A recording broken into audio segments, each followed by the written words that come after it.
processuale. Kush janë ekspertët që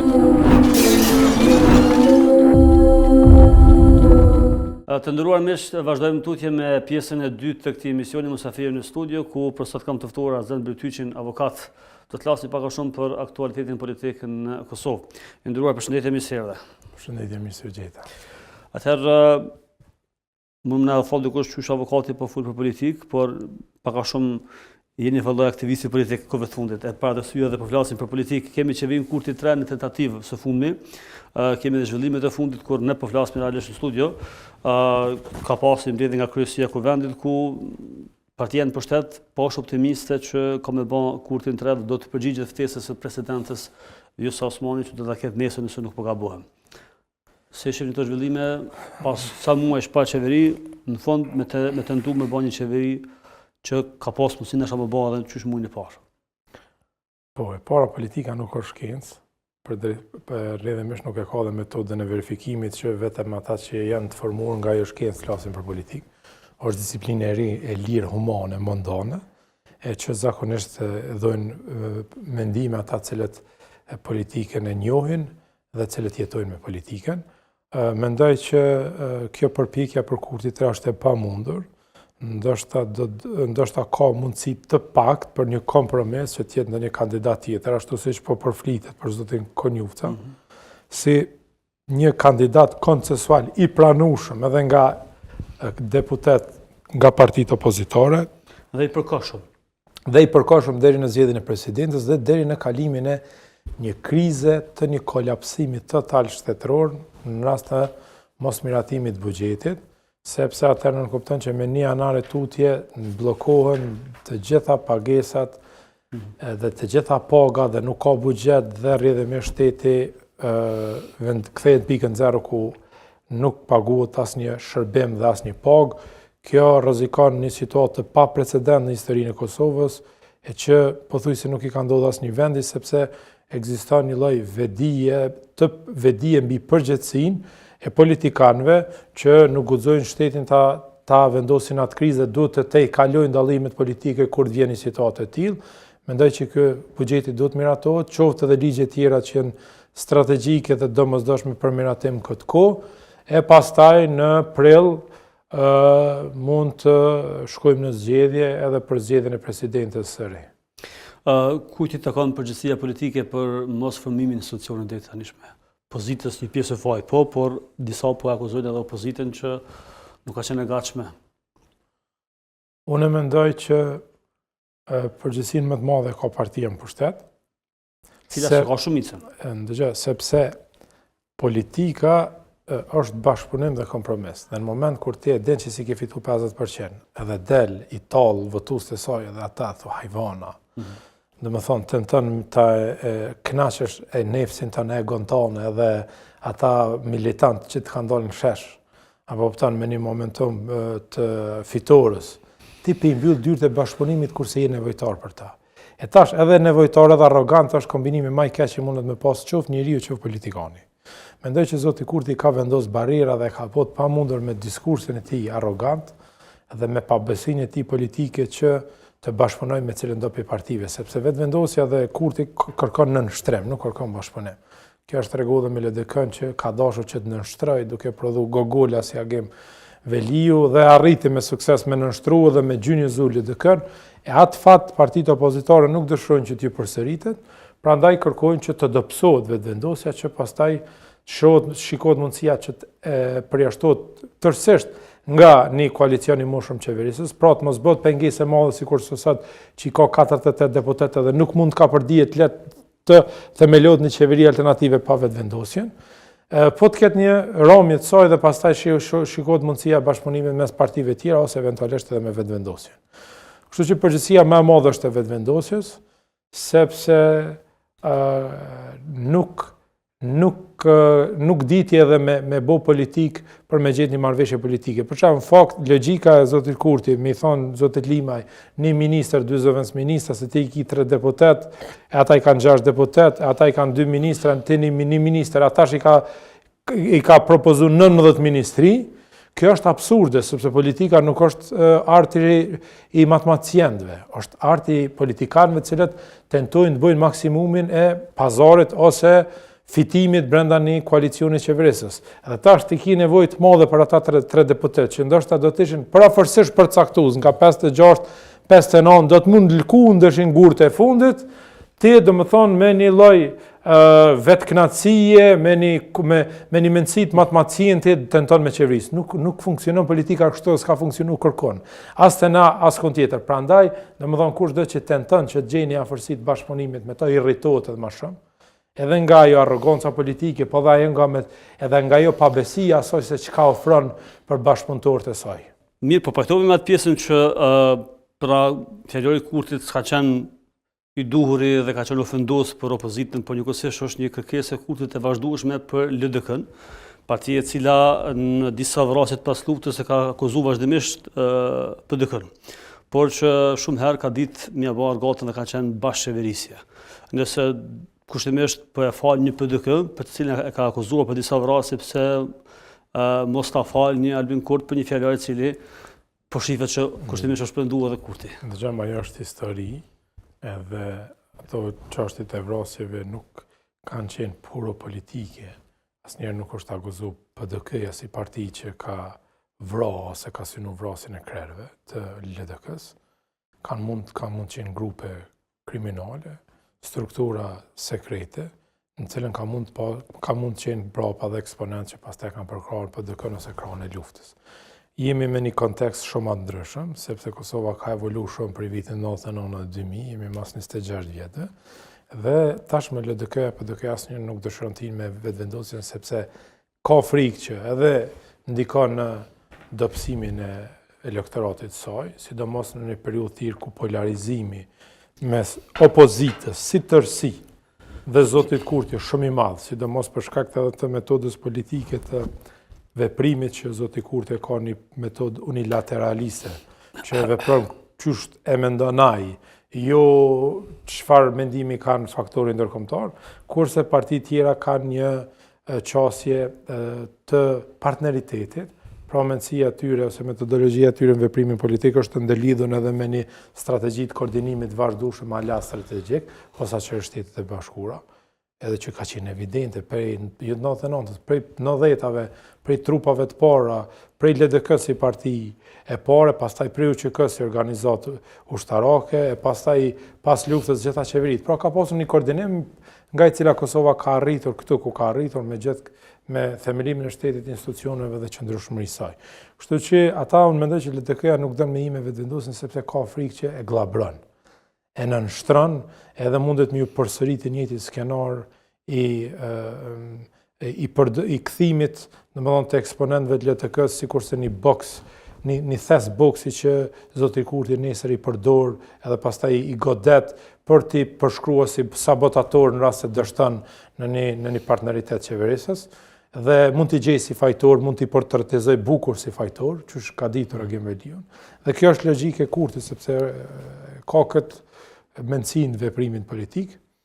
Andaj askush nuk dëshiron që kjo vetëvendosje e fortë momentalisht ende me 42%, ti bashkangjitet një parti e tillë e cila në ëndrat e saj, sikur LDK-ja synon me dalë para. Pra, Lomir Abdixhika ende ndron edhe mendon që ai është Ibrahim Rogova i jashtëm që do ta kthejë LDK-n në lavdin që ka qenë pas luftës, që është larg për të besuar. Për shkak të zhvillimeve, për shkak të interesave kombëtare, a do duhet që njëra parti të bashkohej lëvizjes vetëvendosje për shkak kauzës përpara me dërgu, sepse kemi disa vende të rajonit të botës vazhdojnë të armatosen për shkak të një krize të mundshme në luftë, Kosova vazhdon për natë politike me mbet pa institucione gati pothuajse një vit. Unë mendoj që zgjidhja më e dur për këtë momentum politik është themelimi i një qeverie, qoftë unitetit kombëtar, qoftë me një kandidat nga lëvizja vetëvendosje tjetër, i cili është i pranueshëm për opozitën, në mënyrë që të kalojnë ligje strategjike dhe të mos kemi zgjedhje edhe në dhjetor e pastaj edhe në prill. Se është edhe kosto edhe është përgjithësi pasiguri juridike, ashtu siç ka ndikuar në gjitha institucionet veçanërisht bankare që kjo pasiguri ndikon edhe në zvoglimin e... Si keni po rolin e gjykatës kushtetuese, a Mund gjykata kushtetuese të jep një verdikt përfundimtar se ta bëjë një zgjidhje më të shpejtë se sa po i lënë disa gjëra do të bllokuara për një kohë të caktuar prapë të vazhdon. Nuk mund gjykata kushtetuese është një arbitër në situata kur kontestohen veprimet edhe vendimet e caktuara institucionale. Por e njëjta nuk ka rol aktiv që të përcaktoj rrugtimin, bashkimin, bashkëpunimin apo vendimin për të mos bërë qeveri për shkak të zgjedhjeve. Nuk e ka atë rol gjykata kushtetuese. Kështu që unë mendoj që nëse kanë përgjegjësi politike këto parti dhe këta udhëheqës do duhet që të paktën të ndërtojnë një qeveri të përkohshme, qoftë edhe gjithëpërfshirëse, që të votojnë ligje strategjike sikurse buxheti dhe pastaj të diskutohet, kënë kohë që të reflektojnë për të shku bashkarisht me një datë të dakorduar në zgjedhje, me që me të njëjtën udhë të themelohet qeveria dhe pastaj nga ajo dalë edhe presidenti edhe qeveria. Me Mlir Krasniqi, pra i pari i PDK-s, ose kryetari i PDK-s, tha që edhe nëse mandatohemi nga presidentja nuk i kemi votat. Pra nga tash ta po dërgoj që se kemi votat. Po bie që edhe opozita s'ka qenë fakt edhe s'është e gatshme marrë pushtet. Unë mendoj që dhe nuk i dia kemi pas ndonjëherë opozita është e gatshme që të marrë pushtet, por lidhja demokratike nuk është e gatshme. Ajo që ka tha zoti Kurti, unë mendoj që është e vërtetë. Dhe më thonë, LDK-ja nuk është e gatshme me hyrje në qeveri, as me PDK-n, as me Vetëvendosjen. Si po takimi me Limajt të Abdixhikut. Ajo është takim që mund të parapri një marrëveshje të koalicionit që ta marrë sa më shpejt zoti Limaj, sepse tashmë është i padëshiruar në bashkëpunim me AOK-n, dhe ndoshta edhe PDK-ja e ka rival në Malishev dhe nuk dëshiron forcimin e tij, edhe LDK-ja është një bashkim i panatyrshëm, por që nuk vinë nga taborat njëjtë të votuesve. Pra LDK-ja synon që përmes zotit Limaj ndoshta ti marrë 2% më shumë, dhe të synon rritjen e saj dhe portretizimin që LDK-ja është parti që do të kthehet, në si e para ose si e dyta, por do ta dominojë skenën. Zoti Abdixhiku nuk dëshiron në asnjë mënyrë qeveri me PDK-n, sepse unë e di që kam pasur një marrëveshje gentleman para zgjedhjeve që kushdo që deli pari nga ta, zoti Hamza ose zoti Abdixhiku, ai do të jetë kryeminist, mirë po tashmë nuk qëndrojnë këto marrëveshje, nuk dëshirojnë që të respektohen, LDK-ja i ka kalkulimet e saja dhe nga pozicioni i tretë e sheh veten dopt. Mendoj që zgjidhja vetëm janë zgjedhjet, por zgjedhjet pas themelimit të një qeverie të përkohshme, e cila do t'i kaloj ligjet strategjike për shkak nevojës i urgjente shtetërore që të mos mesin paralizuara institucionet. Pse po hesht faktorin ndërkombëtar? Jemi mësuar mi pa shpesh takimet me dy të mbyllura dhe pastaj për 24 orë kemi pas zgjidhje një ngërçi politik ose diçka. Ndërsa tash sa muaj si duket kemi një lloj heshtje të ambasadave të Bashkimit Evropian, ndërkaq ende SBA s'ka ambasador në Kosovë, ka një ushtrë detyre e cila si duket të paktën për shifet nga jashtë nuk kanë interesim ndoshta me i bë presion që jemi mësuar mi pa shpeshherë në kësi ngërçe politike që kanë ndodhur. Unë mendoj që faktori ndërkombëtar është i interesuar që lëvizja të Vetëvendosjes mos të themelojë qeverinë. Po jo ka shku gjatë ta moj peng. Mendoj që vetë heshtja është tregues që nuk dëshirojnë që të kontribuojnë në ndërtimin e një koalicioni qeverisës ku do të dominohet dhe udhëheqet nga lëvizja Vetëvendosjes. Për çfarë arsye? Po mendoj që qasja e zotit Kurti me faktorin ndërkombëtar ka qenë tërësisht injoruese dhe në kundërshtim ndoshta edhe me strategjinë e tyre. A nuk mjaftojnë sanksionet të cilat i kemi? Ja, sanksionet janë pamja e dukshme e politikës ndërkombëtare, veçanërisht asaj evropiane, karshi vlerësimit të qeverisë sonë.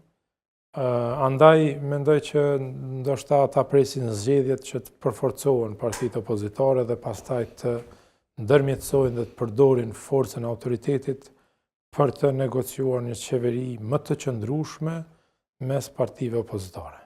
Sepse unë mendoj që forcat nuk do të lëvizin, do të jenë pavarësisht këto bloqe. Ajo që ka mpresur që të bjerë lëvizja Vetëvendosjes, ngriten Partia Demokratike, Lidhja Demokratike, dhe të krijohet një balans parafërsisht mes tri partive të mëdha, në mënyrë që dy bashkarisht e bëjnë dallimin dhe e bëjnë atë stabilitetin qeverisës. Pra nëse mund ta kemi një koalicion mes LDK-s dhe PDK-s, pse duhet të shkojmë në zgjedhje, ose mes VV-s dhe LDK-s, pse duhet të shkojmë në zgjedhje? Sepse tashmë është shumë vështirë me i bërë 61 numra dhe opozita. shumë vështirë, sepse është 24 PDK, 20 LDK, 8, 5 i ka AKJ, shumë vështirë. Është e pamundur, sepse edhe disa prej deputetëve të minoriteteve, jo pakisht, janë mirë ta akomoduar në qeverinë Kurti. Disa për tyre s'po votojnë, për shembull kemi Duda Baljën që nuk po e voton. Vetëm Duda Balji është dhe zotri Adem Hoxha, i cili është bashkëpunëtor i devotshëm i listës srpska, një turp për komunitetin Goran, i cili nuk do duhet kishte votat i ka po qeveri diku. Rrështim, nuk do duhet kishte këtë rrështim të vazhdueshëm me listën srpska. Kjo afërsi e tyre është mjaft dëshpruese, mirë por zgjedhja e tyre mbi të gjitha dhe e komunitetit Goran është ai i cili vazhdimisht është me listën srpska dhe është Duda Balji e cila i ka thyrjet e saj me zotrin Kurti për shumë arsye që unë i konsideroj si edhe të drejta. Përveç çështjes së krimit të komunës bosnjake, e cila mendoj që në këtë fazë është e panevojshme sepse mund të shërbejë si një precedent i përdorur nga ana e Serbisë se Kosova mund të ndërtojë asacionin, duke themeluar edhe komuna të vogla sipas dëshirës. Por pse Duda Balja nuk kishte kësi kushten e qeveritë e kaluara, meqense një premtim ishte nga Hashim Thaçi, ish kryeministër për këtë komunë. Pra në atë kohë kishte këtë deputete kushte, kishte vot. Mendoj që këtë pyetje do t'ja parashtroni zonjës Duda Balje. Sepse ka disa audionjëzime që ka dalë së fundmi duke akuzuar që mund të ketë lidhje me... Mund të ketë, ndoshta mund të ketë. Unë nuk mund të marr rolin e gjyqësorit, mirë, po mund edhe të ketë. Po kthehemi tek partitë shqiptare, në këtë rast tek Alianca për Armiqërinë e Kosovës dhe Nisma e Fatmir Limajt. Ku është interesi i Limajt me shku në zgjedhje nëse nuk ka koalicion? Të e ditë që nuk e mbrin as 3%. Jo, ndëgjëm, zoti Limaj e ka kuptuar që nuk mund garoj në zgjedhje i vetëm. Prandaj bën marrëveshje që të garoj brenda partive të mëdha sikurse në këtë rast Lidhja Demokratike. Dhe nëse ngaron brenda Lidhjes Demokratike, me aq kandidat sa mirën vesh, ka shans që prapë të jetë pjesë e kuvendit, duke përdorur strategjinë e koncentrimit dhe konsolidimit të trupës së tij votuese në bastionin e Malishevës, po dhe në rajone përreth, duke e ruajtur atë brom, për shkak që edhe ka një komunë në qeverisje, dhe të konsolidoj votuesin e vet, ashtu siç ka ditë shumë mirë ta konsolidoj edhe në koalicionin e PDK me AK-n dhe me Nismën që ka qenë pani atëherë, ku i ka arrit dikon 9 deputet mi nxjerr nga i koalicion, edhe tash që ditim mi nxjerr 3 deputet, pra ka aftësi të koncentrimit votës tek deputetët vet.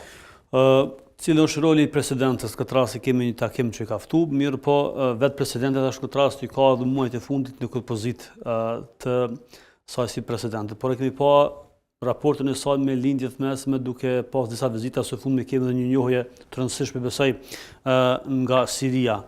Ku të takimi Vjosa Osmanin?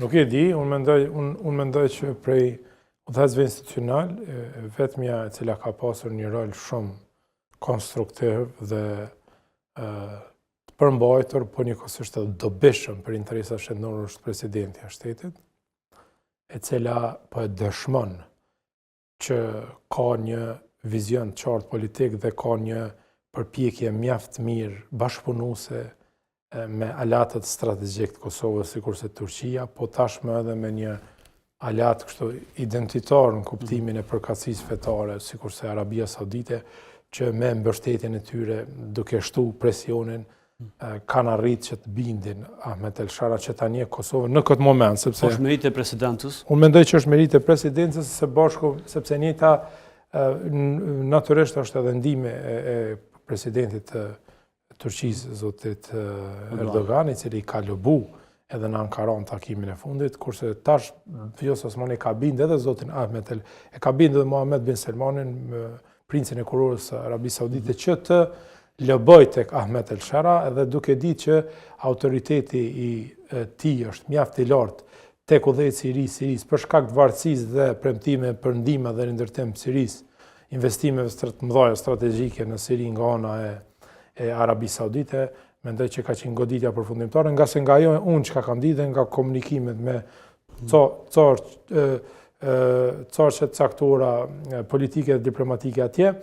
Ata nuk kanë qenë kundër njohjes Kosovës, po jo në këtë momenton sepse kërkojnë që të konsolidojnë shtetin e tyre dhe pas mos hinë në kriza ku ka përplasje diplomatike si Kosova me Serbinë, mirë po është të i kalu edhe nga ajo që unë kam pritur të i kalu shumë më shpejt se sa që e kam parashiku.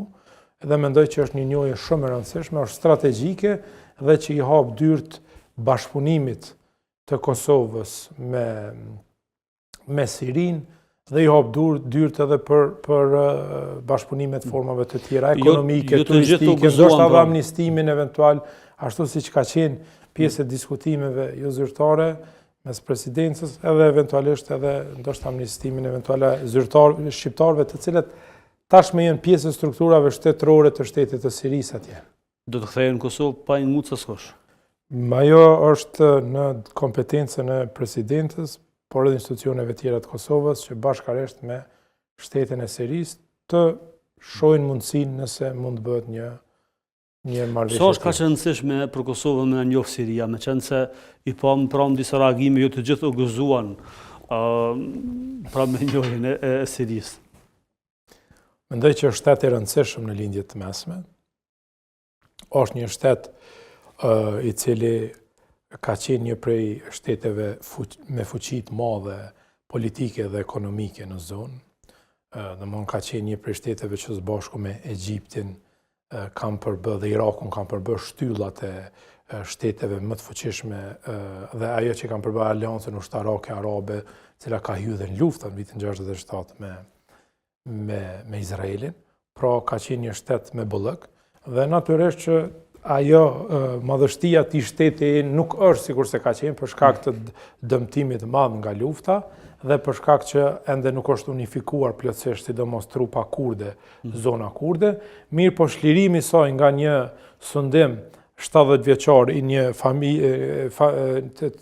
të një familje autoritare, diktatoriale, tiranike, Asad, ka bën një shpresë dhe një ngazëllim të madh në atë shoqëri, që shteti dhe shoqëria mund të kthehen në rrugën e drejtë të zhvillimit dhe të konsolidimit në potencialet që kanë pasur, sepse Siria ka naftë, Siria ka fusha shumë të mëdha të drithrave në zonën kurde, shtrihet e Eufrati dhe ka hidrocentrale, ka termocentrale, ka bregdet, pra ka porte detare, ka potenciale të mëdha, ka industri të mëdha. Mendojnë disa, nuk na lidh vetëm raporti fetar.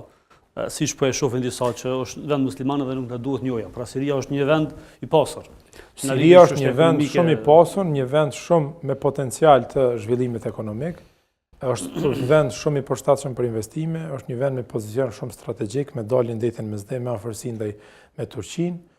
Është një vend me kulturë të lashtë, është vend i cili ka qytetin më të vjetër në botë jetueshëm, 4000 vjet qytet është Damasku, 3500 Alepi, pra është një shoqëni shumë e lashtë, e cila ka qenë kryeqendër e shumë civilizimeve, duke përfshirë civilizimin bizantin dhe civilizimin osman, pra ka qenë kryeqytet Damasku, dhe pra është një shoqëri shumë e shkolluar, e kulturuar, e pasur, shumë diverse, me shumë etnitete, po dhe me shumë fe, e që e bën Sirinë si një vend shumë atraktiv, shumë egzotik, në gjitha fushat, edhe në turizëm, po edhe në ekonomi edhe në bashkëpunim tregtare në gjitha format, po edhe politikisht, sepse ka mundësi që gradualisht, duke pasur një popullat të madhe, mbi 20 milion, të kthehet në ato nivelet e fuqisë ekonomike dhe politike dhe ndikimit në rajon, ashtu siç e ka pas para 30-40 vjetëve, që ka qenë përcaktuese edhe për shumë shtete tjera, sikurse Libani, ndërhyrjen në Liban, gabura që kanë nxitur luftë civile, por ka pasur potenciale që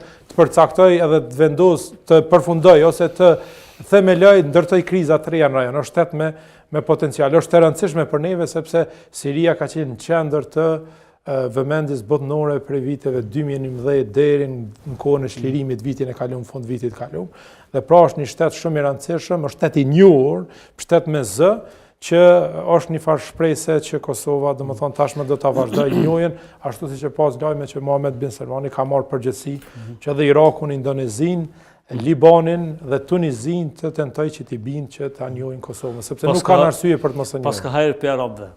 Mendoj që Vjosa Osmani është duke bërë një punë shumë mirë dhe Mendoj që nuk është si presidente, është duke kryer detyrën e saj patriotike. Jemi ka fundi. E pam në fotografi Monday e publikuar nga Bashkia Islame e Kosovës që ishte myftyu i Kosovës në Tërnava, ndonë se në fotografitë e presidentës Vjosa Osmani nuk ishin.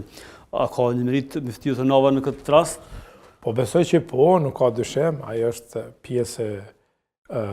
pjesë e delegacionit, mendoj që zonja Osmani nuk e ka marrë vetëm në kuptimin simbolik, po edhe që të këshillohet me të, për të njohur mentalitetin e udhëhecëve arab, për të njohur ato çka duhet flasin me ta.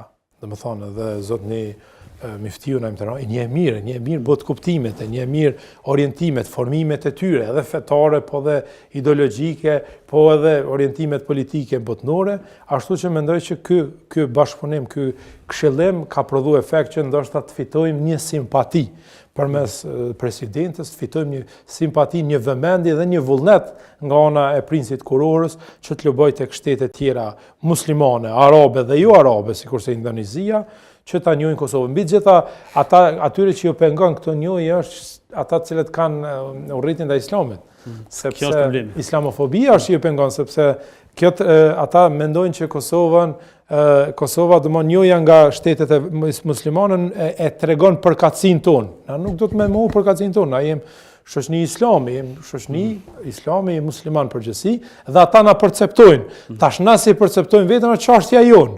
Na lirisht kemi drejt secili me përcaktu veten si dojmë, por në kuptimin e identitar të përgjithshëm ata neve na shohin si një vend musliman me shumicë muslimane, pavarësisht se sa është praktika dhe jetësimi ose jeta me islamin në mesin e kësaj shoqënie, edhe tash ajo ju pengon, sepse ajo bëhet shkaktar që Siria ty të shesë një vend mik, sepse i vend musliman, edhe është vetëm vend musliman tani edhe vende tjera, dhe në përgjithësi shumica dërmuese vendeve sunite në botën islame neve na kanë njohur, ne problemet më të mëdha kemi ose me vende cilat kanë kriza sikurse Azerbajxhani, e që edhe ata me shumicë shite janë në ndikimin rus, ose ato republikat me dominuara nga ndikimi rus që janë republika në përgjithësi me popullat muslimane, Kërgëzstani, Kazakistani, Uzbekistani e tjerë, Turkmenistani, ose janë shtetet cilat janë shtetet dominuara nga politika shite, Libani, Iraku, Irani dhe vende tjera. Pra shumica vendeve të rolit të shteteve me shumicë muslimane të përkatësisë sunite neve na kanë njoft.